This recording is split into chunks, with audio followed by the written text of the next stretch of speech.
이제 장마가 시작돼 가지고요. 길도 미끄럽고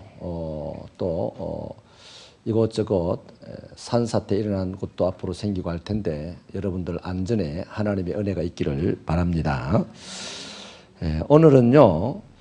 어려운 문제를 만났을 때 성도들은 부산스럽게 그 문제를 풀어야 할 것인가, 아니면 침착하게 그 문제를 풀어야 할 것인가, 거기에 대한 질문을 해보고, 보통 우리는 침착함을 선호하지만 의외로 어려운 문제를 만났을 때 부산스러워지는 경향이 있습니다. 그래서 오늘 이 말씀을 통하여서 다시 한번 우리 심령이 세상을 살아가는 동안 어떤 상황에서든지 침착하고 여유스러울 수 있는 저와 여러분이 되기를 바랍니다. 오늘 본문은 구스에 대한 예언인데요. 이 구스라는 나라는 애굽보다 약간 남쪽에 있는 나라로서 현재로 치면 에디오피아입니다. 노아의 세 아들 중에 한 명인 함의 아들인 구스라는 사람에 의해서 이 나라가 세워졌는데, 이사야 선지자 당시에 구스의 세력은 막강하였습니다. 저 위에는 아수르라는 제국이 일어나서 세력을 형성하고 남하를 했고, 또 이 남쪽에는 구스라는 나라가 에집트를 다스릴 정도로 막강한 힘을 가지고 있었습니다. 그래서 오늘 1절에도 보면 강 건너편이라고 하는데 나일강 건너 남쪽에 있다는 말이고, 날개치는 소리라고 표현을 하고 있는데요. 새가 날개를 치듯이 부산스럽게 움직이면서 생명의 활기가 넘치는 그런 나라를 시적으로 표현을 하고 있습니다. 그런데요, 이 사람들이 2절에도 보면요, 민첩하기도 하고요, 또 장대하고 준수한 백성이기도 합니다. 그러니까 뭐 하나 모자람이 없는, 힘도 있고 또 세력도 있는 그런 나라라는 것이죠. 이런 나라들이 주로 무슨 문제를 만나게 되면 이제 자기 힘을 믿고 그 모든 문제를 풀어보려고 하는 경향이 있습니다. 그런데 이때요, 자기가 제일 강한 나라이다라고 자부하고 있는 이때에 이 북쪽에 있던 아수르가 이제 남하를 해오기 시작합니다. 세력을 남쪽으로 점점 확장을 해오고 있는데, 우리가 알다시피 아람이 망하게 되었고 북이스라엘이 망하게 되었고 또 남유다까지도 간간히 침략을 당하는 그런 시점이 되었습니다. 그러면 이 구스의 입장에서 볼 때 저 아수르가 남하에 내려오면 한 나라 한 나라 잡아먹고 남하에 오면 이제 유다를 넘었으면 에집트를 치고 들어올 것이고, 에집트는 지금 우리가 차지하고 다스리는데 에집트가 무너지면 이제 우리도 치고 들어오겠지라는 생각이 드니까요, 구스는 무슨 대책을 마련을 해야 했던 것이죠. 그래서 그들은 2절의 말씀처럼 급하게 갈대배를 띄워서 사신들을 보내는데 남유다에 보냈습니다. 이유는 삼국 동맹을 맺어서 아수르와 한판 싸워보자 하는 것이죠. 그러면 충분히 우리는 이길 수 있다는 것인데, 구스와 애굽과 또 유다가 힘을 합치면 아수르는 능히 이길 수 있다라고 지금 이들은 판단을 했었습니다. 이때가 역사적으로는 히스기야 왕 때입니다.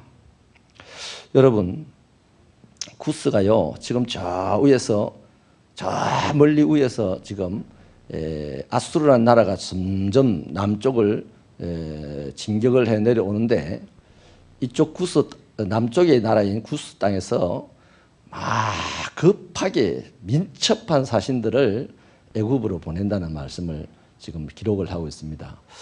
이 뉘앙스가요, 앞에서 새들이 날개치는 소리라는 거하고 민첩한 사자들이 배 타고 움직이는 거하고요. 여러분, 평화의 사절단은요, 가면서 쉬었다가 노래 불렀다가 잔치했다 그럽니다. 우리나라도 왜 일본에 무슨 그 순례단 보내는 거 있잖아요, 조선시대 때. 그때 보면 가는 곳곳마다 들어가서 묵었다 가고 잔치도 하고 가고 그러거든요. 근데 전쟁을 앞두고 사신을 보낼 때는요, 그런 식으로 하겠습니까?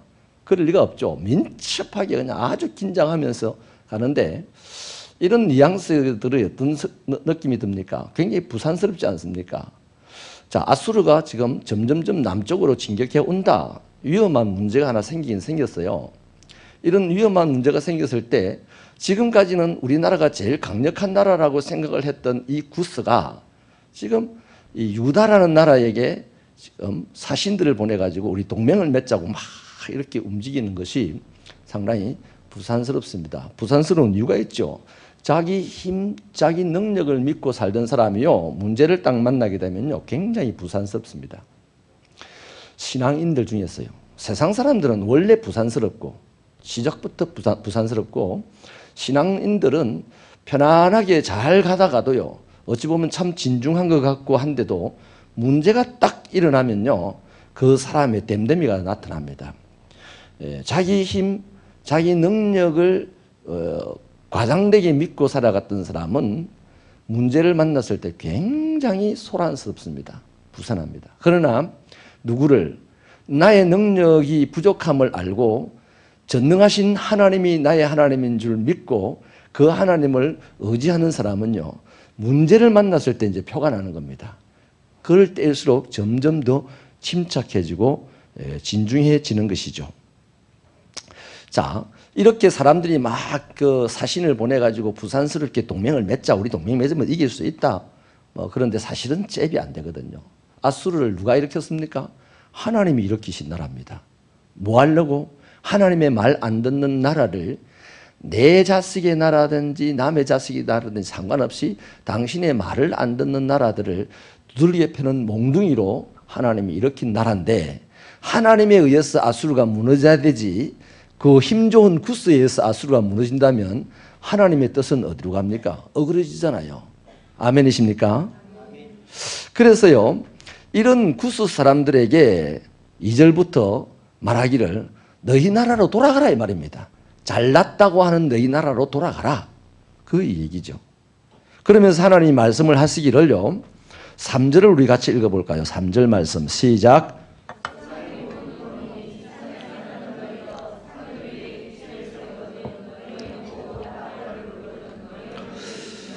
아멘. 자, 이 뭔 말씀이냐면 하나님이 직접 싸우시겠다는 말씀입니다. 그리고 하나님이 이기실 거라는 말입니다. 길을 이렇게 세운다는 말은요, 정복을 했다는 얘기입니다. 산에 길을 탁 꽂았다. 그러면 이제 우리 땅 되었다 이 말입니다. 나팔을 확 부는 것은 이제 우리가 땅을 차지했으니 안심하라는 그 얘기죠. 그러니까 산들 위에 기치를 세우거든 너희는 뭐하라? 봐라 그럽니다. 또 나팔을 불거든 너희는 뭐하라? 들으라 그럽니다. 지금 구스 사람들이 보는 게 뭡니까? 저기 노도와 같이 밀고 내려오는 아수르를 지금 보고 아수르의 말굽소리에 귀를 기울이고 있다고요. 그런데 하나님은 뭐라고 하십니까? 쓸데없는 짓 하지 말고 너희 나라로 돌아가서 이 산들 위에 하나님이 이긴 깃발이 세워지는 것을 보고 또 하나님의 성전보를 알리는 나팔 소리가 나거든 들으라 이 말입니다. 여러분 어디선가 한 군데 이 비슷한 장면이 기억나시는 분들 있다면 성경의 상식이 좀 밝은 분들인데요. 출애굽한 이스라엘 백성들이 이제 광야를 시작하는 직전에 왔을 때요. 아유 이제 해방되었다라고 하는 그 시점에 홍해를 만납니다. 그때 홍해를 만났을 때 이스라엘 백성들은 긴가민가 하면서 지금 모세의 카리스마에 의해서 따라왔거든요. 하나님의 10가지 재앙을 보고 모세가 한 말대로 이루어지고 하니까 하나님에 대한 깊은 신뢰나 하나님에 대한 깊은 지식은 없었지만 대단한 그 역사들을 보면서 아이고 우리 이 땅에 있다가는 다 죽는다 하고 하나님에게로 하나님이 원하는 곳으로 가자고 나온 사람들인데 막상 나와서 해방되었다라고 안심할 그 무렵에 어떻게 됐습니까? 애굽의 바로왕이 또 군사를 보내가지고 보낼 수 없다 하고 지금 추격을 해오고 그 앞에는 홍해가 가로놓여져 있었어요. 그때 이스라엘 백성들이 뭐라고 합니까? 이 사람들 아직 하나님을 깊이 신뢰하지 못하는 사람들입니다. 누구만 하나님을 신뢰한다? 모세만 지금 하나님을 깊이 신뢰하고 있어요. 홍해가 가로놓여 있고 뒤에 애국 군대가 추격을 해오니까 이러지도 못하고 저리도 못하고 여기서 죽는구나 생각했습니다. 그때 그 사람들이 한 말이 이거예요. 아니 모세를 보고 원망을 하기를 아니 하나님이 우리를 죽일 데가 없어서 이곳에 데리고 나와서 죽이려고 하느냐라고 하면서 막 울고불고 난리가 났어요. 부산하죠. 부산스럽죠. 여러분 우리가 울어도요. 나의 죄를 아파하면서 울고 또 다른 사람들의 아픈 모습을 보면서 울어야 되는데 내가 억울해서 울고 내가 힘들어서 울고 하는 것은 조금 수준 낮은 울음입니다. 제일 수준 높은 울음이 뭐냐? 나의 이 마음으로 원하는 바 아름다운 일은 행치 못하고 원하지 않는 바 아름다움지 못한 일을 행하는 내 이 연약한 모습을 보고 우는 것이 제일 신령한 거고요. 그 다음 저 이웃의 아픔을 보면서 울어주는 것이 신령한 겁니다. 할렐루야. 아무튼 이스라엘 백성들이 그렇게 울고불고 난리를 칠 때 하나님을 신뢰했던 모세가 뭐라고 합니까? 오늘날 너희는 가만히 서서 따라합시다. 가만히 서서 너희 하나님께서 역사하시는 것을 봐라. 네. 하나님이 행하시는 것을 봐라고 그랬어요. 모세의 믿음이 대단하잖아요. 하나님이 안 행하시고 그때 애굽이 쳐들어와가지고 막 때려 죽이기 시작하면 제일 먼저 죽을 사람이 누굽니까? 모세지요. 애굽 사람에게도 죽을 수 있고 이스라엘 사람에게도 죽을 수 있잖아요. 그런데 모세는 철저하게 하나님을 신뢰했습니다. 따라합시다. 이판사판일 때 하나님만 신뢰하자. 그때 제일 이판사판인 사람이 모세 아닙니까? 사실 제일 당혹스러운 환경에 놓인 사람이 모세 아닙니까? 이러지도 못하고 저러지도 못해. 이스라엘 백성들은 이러지도 못하고 저러지도 못하지만 모세는 적어도 한 가지 더 못할 일이 있습니다. 벌써 백성들에게 이제 원망을 받고 백성들의 신뢰를 잃어버렸거든요. 우리가 모든 것이 가로막혔을 때는 이걸 이판사판의 상황이라고 그러잖아요. 이때는 하나님을 신뢰해야 됩니다. 그 사람은요, 모세 얼마나 진중합니까? 얼마나 침착합니까? 가만히 있어봐라. 조용히 하고 시끄럽게 하지 말고 하나님께서 어떻게 행하시는가 너희가 봐라. 그렇게 말을 하는 모세. 이건 모세와 지금 구스가 지금 부산스럽게 유다를 찾아와가지고 우리 독초약을 맺고 아수르와 싸우자고 막 그러면 이길 수 있다고 큰 소리 뻥뻥 치고 이럴 때 하나님의 말씀을 전하는 이사야 또한 조용히 하고 돌아가서 하나님의 승리의 깃발이 서면 보고 하나님의 승리의 나팔 소리가 울리면 들으라. 이렇게 말을 합니다. 이 정도만 봐도 우리가 신앙생활을 하면서요. 해야 할 말, 안 해도 될 말 구분이 좀 되지 않습니까? 해야 할 행동, 안 해도 될 행동. 어려운 문제 앞에서 많이 구분이 되는 것 같습니다. 그래서 잠잠히 하나님만 바라보고 기다려라. 하나님의 일을 기다리고 있으라. 이렇게 하나님이 말씀을 했는데요. 안타깝게도 구스와 유다는 불순종했습니다. 히스기야 때요. 동맹을 잠시 맺었어요. 근데 아수르가 침략을 해왔을 때 이 구스가 어떻게 되냐면 이 유다를 돕기 위해서 애국 군대를 이끌고 올라옵니다. 올라오는데 오히려 거기서 아수르에게 대패하고 도망을 가버리죠. 그 이후에 직후에 이제 히스기야가 아수르의 사네립이라는 왕의 군사들에게 포위를 당합니다. 포위를. 18만 5천 명의 군사가 예루살렘을 전면적으로 포위를 하는 거죠. 히스기야가 뭘 지금 깨달았겠습니까? 지금 구스는 부산스럽게 일어나가지고 막 부추겼어요. 동맹을 하자. 우리 아수르를 이길 수 있다. 그래서 잠깐 동맹을 맺었습니다. 이 유다는 싸우러 안 나갔지만 유다가 아수르와 더 가까우니까 유다를 쳐들어왔을 때 저 밑에 있던 구스가 돕겠다고 올라왔는데 구스가 먼저 두드려 맞고 대패를 하고 도망을 가버렸어요. 이 상황에 직면한 히스기야는 이제 이판사판이죠. 좀 부끄럽겠지만 하나님의 말씀에 순종하지 않고 가만히 있어서 하나님 역사하실 것을 기다리지 않고 아수르 구스와 동맹을 잠시 맺었던 이것이 부끄럽지만 어쨌든 간에 지금 현 상황은 하나님 아니면 이제 절단나는 상황입니다. 그래서 히스기야가 이사야를 초대하고 둘이서 성전으로 달려가서 통곡을 하면서 부르짖습니다. 하나님 도와주십시오. 그렇게 하는 거죠. 그리고 이사야가 그날 밤새워 기도하는 동안에 다음날 아침까지 놀라운 일이 일어나기를 18만 5천 명의 군사가 다 그날 밤 죽음을 당하고, 그 다음 사내립은 그 사실이 부끄럽고 창피해서 조용히 자기 나라로 도망을 갑니다. 그리고 사내립은 자기의 신전인 니므롯, 자기의 신전에 들어가서 기도를 하죠. 그리고 두 아들이 뒤에서 와가지고 참수를 해서 죽입니다. 사내립이 왜 기도하러 갔을까요? 우상에게 기도하는 사람은요, 썩 그렇게 기도의 중요성을 안 느끼거든요. 근데 왜 사내립이 기도하러 갔을까? 저는 성경에 그 내용은 안 나와 있습니다. 근데 신앙적인 상상력을 동원해 보면요, 히스기야가 막 싸우자고 해도 나오지도 않고 성전으로 가서 기도한다는 첩보를 들었을 겁니다. 그리고 그날 밤에 자기 군사가 다 죽어버렸어요. 와, 히스기야가 자기 신에게 기도하고 우리는 죽었다. 그래, 나도 우리 신에게 기도하고 다시 싸우러 가야지 라고 생각을 했지 않겠나 싶어요. 사람이니까.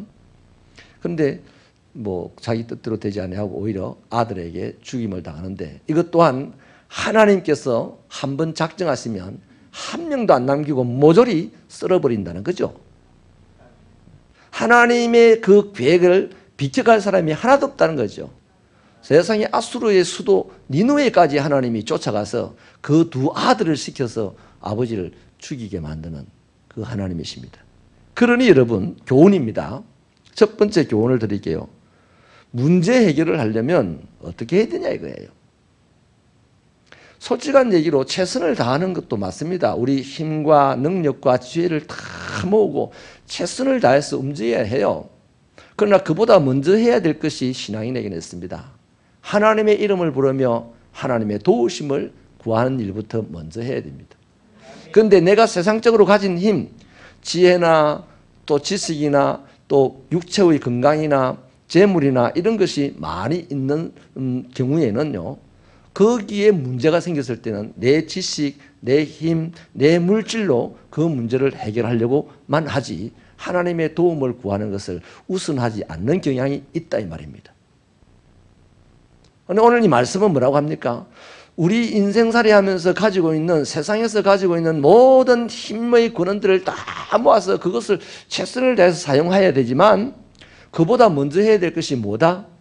하나님의 도우심을 구하는 겁니다. 이유가 뭡니까? 우리가 그 하나님을 전능하다고 믿거든요. 우리가 그 하나님을 구하는 자에게 응답해 주시는 하나님이라고 믿거든요. 내가 믿으면서 내 문제를 해결할 때 내 힘만 가지고 해결한다면 뭐 하려고 그분을 믿어요? 피곤하게. 뭐 안 믿고 살다가 문제 일어나면 내 힘으로 해결하다가 안 되면 끝나버리면 그만인 것을. 근데 우리는 그렇게 단순하게 인생을 살아가는 사람들이 아니지 않습니까? 들판에 있는 이슬처럼 인생을 살다가 끝낼 것들이 아니잖아요. 우리는 영원히 살아야 될 사람들 아닙니까? 그래서 내 문제를 해결할 때 최선을 다해서 내가 가진 힘을 이용해야 되지만, 그보다 먼저 해야 될 것이 하나 있으니 하나님의 도우심을 구하는 자들이 되어야 한다는 것입니다. 내가 최선을 다해서 했다고 할지라도, 그래서 문제를 해결했다고 할지라도 하나님의 도우심을 구하지 않았다면 그것은 하나도 해결된 것이 아닙니다. 금방 사단이 나고 마는 것이죠. 인정하시면 아멘 하십시다. 또한요, 하나님의 말씀에 순종하지 않는 사람의 최선은요, 최악을 만날 뿐입니다. 구스는요, 하나님의 말씀에 순종하지 아니하고 가서 가만히 기다리고 있다가 하나님의 깃발을 보거든, 깃발이 올라가거든 보고 하나님의 나팔 소리가 들리거든 울리거든 들으라고 했는데, 그들은 그것을 무시하고 유다와 조약을 맺었다 이 말이에요. 불순종했던 것이죠. 그 사람들의 결과가 뭡니까? 대패를 하고 쫓겨가는 것이죠. 여러분 보세요. 하나님의 백성이 하나님의 도우심을 구하면서 사는 것이 제일 생활의 우선이다 이 말이에요. 그 하루의 시작을 하나님의 도우심을 구하며 시작하세요. 아멘입니까? 그걸 헛된 것이고 그것을 피곤한 것이고 그것을 어찌 보면 쓸데없는 행위라고 생각하지 마시기 바랍니다. 그렇게 생각한다면 저와 여러분의 믿음은 거짓된 믿음이에요. 쓸모없는 믿음이에요. 정말로 저와 여러분이 하나님을 믿으신다면 하루의 시작을 하나님의 도우심을 구하세요. 그래서 여러분에게 제공해드리는 것이 새벽기도라는 것을 제공을 해드리고요.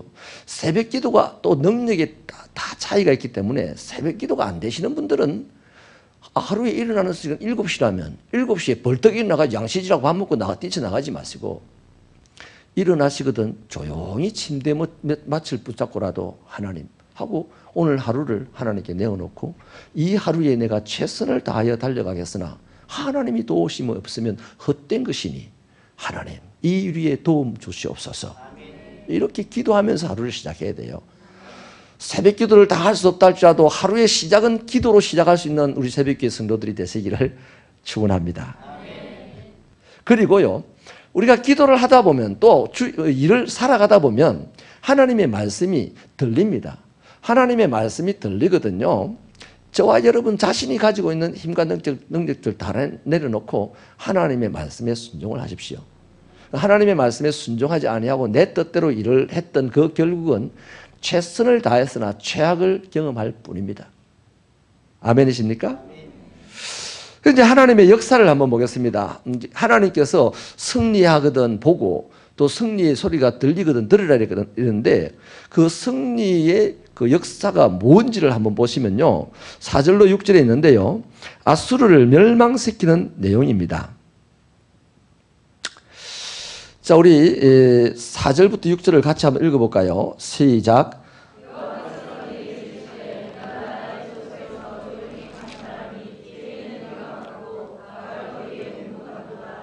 추수하기 전에 꽃이 떨어지고 포도가 맺혀 익어갈 때에 내가 낫으로 그 연한 가지를 베며 퍼진 가지를 찍어버려서 산의 독수리들과 땅의 들짐승들에게 던져주리니 산의 독수리들이 그것으로 여름을 지내며 땅의 들짐승들이 다 그것으로 겨울을 지내리라 하셨습니다. 아멘. 아수르에 대한 얘기인데요. 비유로 이제 뭐 포도라든지 이런 것들로 설명을 하는데요.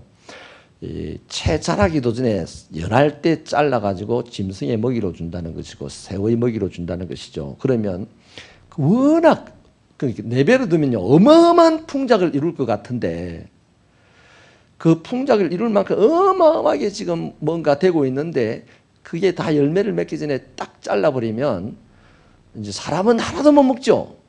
누가 먹습니까? 새들이 먹고 짐승이 먹는데 한 해 내에 먹어도 남을 만큼 될 거다 이 말씀이거든요. 이 뭔 말이냐면 아수르가 일어날 때는요 거대하게 일어났습니다. 아수르를 보면 요나 선지자도 아수르에 대해서 굉장히 싫어했는데 이유 없이 싫어한 거 아니거든요. 선지자가 이 아수르라는 나라는요 세계 역사적으로 가장 포악한 민족입니다. 자신들이 정복한 나라의 사람들이 반기를 들면 그 사람들을 시범 케이스로 쭉 잡아가지고 껍데기를 싹 벗겨요.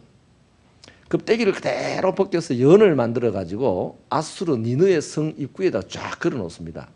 그러면 니느의 성으로 큰 나라니까 무역하는 외국인들이 들어오지 않겠어요?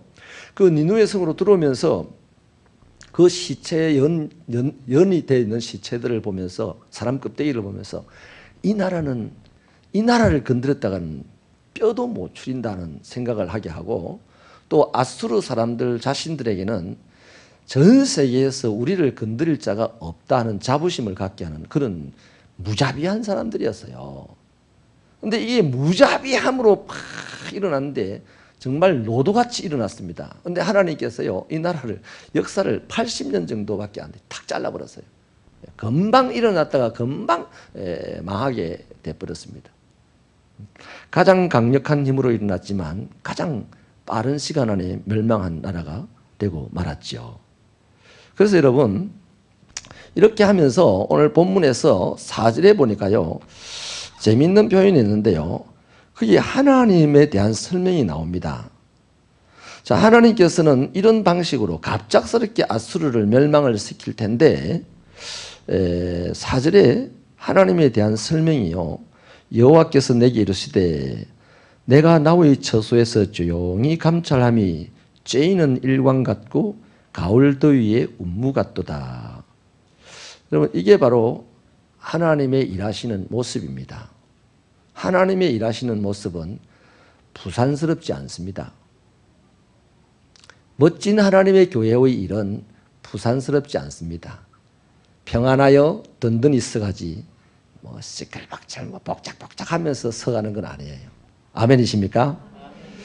여러분 그 아수르가 남유다를 침공할 때요, 하나님은 쬐이는 일광 같다, 가을 더위의 운무 같다 그럽니다. 여러분 우리 매일 해가 뜨면요, 해가 떴네, 해가 지네, 반갑다, 아쉽다 이런 생각 한 번이라도 합니까? 시인이 아는데 하면 안 합니다. 그냥 다닙니다. 해가 뜬 것에 대해서 개념도 별로 안 갖고 있고 해가 지는 것에 대해서도 그냥 여상하죠. 여상. 해도 어제나 오늘이나 여상하게 뜹니다. 늘 그 자리에서 뜨는 거죠. 하루는 남쪽에서 떴다가 북쪽으로 지고 하루는 서쪽에서 떴다가 동쪽으로 지고 이러지 않잖아요. 늘 그 일정한 코스에서 뜨고 집니다. 가을 더위의 운무도요, 이 여름 동안에 땅이 막 데워지고 난 다음에 이 가을이 오면은요, 그 땅의 열기와 이 가을 기온 때문에 섞여서 연기 같은 것들이 훅훅 많이 일어납니다. 그것도 마찬가지잖아요. 그것도 금방 있다가 금방 사라지고 뭐 그렇지 않습니까? 별로 그렇게 중요한 것 같지도 않는 거, 대단한 것 같지도 않습니다. 여러분, 우리 하나님께서 요렇게 역사를 하시는데 참 자주 하시는 거예요. 모세가 여호수아를 보고요, 아말렉과 싸우러 전쟁터에 나가라고 했을 때요, 여호수아가 아말렉을 이깁니다. 하나도 무기도 없이 돌멩이 막대기 들고 나가가지고 싸움 잘하는 아말렉 그 군사들을 이겨요. 그런데 그 뒤에 보면 여호수아서 6장에 가보면 하나님께서 여호수아와 함께 하시니 여호수아의 명성이 그 지경에 가득하더라 그랬어요. 좀 더 리얼하게 설명을 해보면 그랬어요. 아말렉을 이기고 막 사람들이 와, 저 여호수아 대단하다 그럴 거 아니에요. 그러면 보통 사람 같으면요, 뭘 여호수아가 대단해, 내가 대단하지, 내가 여호수아를 안 도왔으면 여호수아가 무슨 재주로 이겨? 하나님께서 툭 튀어나와가지고 그렇게 하면 여호수아도 할 말도 없고 백성들도 와, 하나님 멋져야 하지 않겠습니까? 그 아말렉 전투에서 하나님을 생각하는 사람 하나도 없다니까요. 다 여호수아를 이렇게 쳐줬다 이 말이에요. 바울과 실라도 멜리데 섬에 가가지고 독사를 잡았다가 독사가 물자 독사를 떨쳐냈어요. 멜리데 섬 원주민들이 이것들 이제 죽을 거다라고 그랬는데 여전히 안 죽고 그냥 생존하거든요. 그러자 이 멜리데 섬 사람들이 바울과 실라를 험해와 써서 제우스 신의 부인이라고 해가지고 막 신으로 높였습니다. 그들의 눈에 하나님이 안 보여요. 그런데 독사가 물어도 독이 온몸에 퍼지지 않게 하는 이는 바울의 능력입니까? 하나님의 능력의 보호하심입니까? 하나님이죠. 이걸 알아야 됩니다. 그래서 저와 여러분들은 하나님의 일을 하면서 내가 하나님의 일을 한다고 생각하면 천만의 말씀입니다. 누가 하신다? 하나님이 하십니다. 나는 그저 도구일 뿐입니다.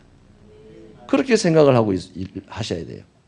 그래서 하나님께서는 그냥 평범한 안개 같고 평범한 태양 같으신 분이에요. 그럼에도 불구하고요, 아말렉 군사가 여보세요. 아수르 군사 18만 5천이 하룻밤에 다 죽어버려요. 사람이 나와가지고요, 하룻밤에 사람을 18만 5천 명 죽인다 해보세요. 그거 보는 사람도 어지러워가 죽을 거야. 그렇지 않습니까? 하나님이 확 튀어나와가지고 마징가 제트처럼 나와가지고 18만 5천 명을 막 다니면서 죽여보세요. 그러면 순식간에 샥 하면 죽을 텐데 그걸 보는 나도 죽을 거라. 칼에 맞아 죽지 않지만 눈이 돌아가지고 죽을 거라. 이명 환자들 가끔씩 있죠. 이명 환자들. 기가 막 그 평형 감각을 잃어버리면 꼼짝도 못하잖아요. 벅 쓰러지고 땅이 막 올라오고 내려가고 앞이 캄캄하고 그렇잖아요. 그거보다 더 심한 꼴이 되지 않겠습니까? 하나님이 하룻밤에 18만 5천 명을 일일이 다 죽인다면. 근데 하나님은 그렇게 안 하시고 잠잠히 감찰하시다가 저게 죽어야 되겠다라고 하면 그냥 죽는 겁니다. 18만 5천 명이 죽는 거라 이 말이에요. 아멘이십니까? 그래서 하나님은 조용히 역사하시는 분입니다. 이 하나님을 아버지라고 믿는 자녀들은 문제가 일어났을 때 하나님에게 도우심을 구했으면 조용히 역사하시는 하나님이 조용하게 일을 하시도록 우리도 조용하게 기다려줘야 되잖아요. 아멘이십니까? 그래서 새벽교회 성도들은요, 문제들이 일어날 때마다 구역, 기관, 교회 전체 크고 작은 문제들이 일어날 때마다 요란스럽게 굴지 않아야 됩니다. 왜? 하나님이 가만히 기다리며 하나님의 승리의 깃발이 펼쳐지는 것을 보려고 하시고 하나님의 승리의 나팔 소리가 울리는 것을 들으려고 하셔야 되지. 내가 나서서 해결해 보겠다고 요란스럽게 굴면 거기는 해결은 그냥 최악의 상황만 나타나게 된다 하는 것이죠. 아멘이십니까? 이 세상의 모든 세력들이 교회를 위협하고 또 신자를 위협하고 그것이 경제적인 위협도 될 수 있고 질병의 위협도 될 수 있고 인간관계의 위협도 될 수 있지만 그것을 내가 해결해 보겠다고 나의 힘과 내 지식을 동원해 가지고 최선을 다하기 전에 하나님의 도우심을 구하고 하나님의 도우심을 구했다면 내 힘과 능력을 하나님께서 주시기 바랍니다. 하나님께서 사용하셔서 해결하시도록. 아멘입니까? 그래서 하나님은 조용히 계시다가 일하실 때가 되면 분초의 순간에도 18만 5천 명을 제거할 수가 있다는 것이죠. 그렇습니다. 우리 하나님은 조용하신 하나님입니다. 잠자코 감찰하시는 하나님이십니다. 그래서 그것 때문에 우리는요, 때로는 실망이 되기도 하고 왜 역사하지 않느냐고 그냥 조급증이 생기기도 하고 하지요. 그러나 하나님을 믿으신다면 우리 이런 하나님을 아셔야 하는 거예요. 하나님은 사람들처럼 부산스럽게 일을 하거나 자기를 막 과시하면서 자기를 드러내놓고 일하거나 하지 않으니 그 하나님으로부터 태어난 그 하나님의 사랑으로 태어난 하나님의 자녀들인 우리도 문제 하나 해결할 때, 일 하나 해결할 때 부산스럽게 해결하는 것이 아니고 또 자기를 막 과시하면서 해결하는 것이 아니다 하는 것.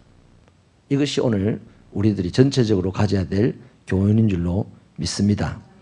때가 되면 이루실 하나님, 그 하나님을 믿는 믿음으로 잠잠히 기다리고 인내하고 기도하면 하나님께서는 큰 은혜를 우리에게 주실 줄 믿습니다.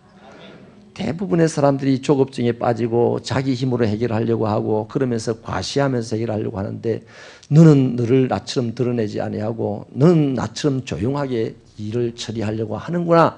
정말 너야말로 나를 닮았구나. 그렇게 축복을 해주시고 칭찬을 해주실 줄로 믿습니다. 하나님은 반드시 당신의 도움을 필요로 하는 자를 도우시는 분입니다. 당신의 자녀들을 고아처럼 내버려 두지 아니하시는 분입니다. 어려움 가운데 방황하도록 그냥 내버려 두지 않습니다. 물론 그 시기는 하나님이 정하겠지만 모세는 40년을 방황했잖아요. 바울은 3년을 방황했습니다. 어거스틴도 청소년기를 방황했습니다. 갈 길을 몰라 방황하는 시간은 천차만별이겠지만은 하나님의 자녀는 반드시 하나님께서 세우셔서 당신의 놀라우신 영광을 나타내도록 하시는데 그 과정에 하나님은 과시하는 분도 아니고 소란스럽게 하는 분도 아니고 조용히 없는 듯이 일을 하시는 하나님이시다. 이 하나님의 은혜와 축복을 조용히 기다리면서 우리 인생을 신앙으로 살아가게 되기를 주님의 이름으로 축원합니다. 기도하십시다.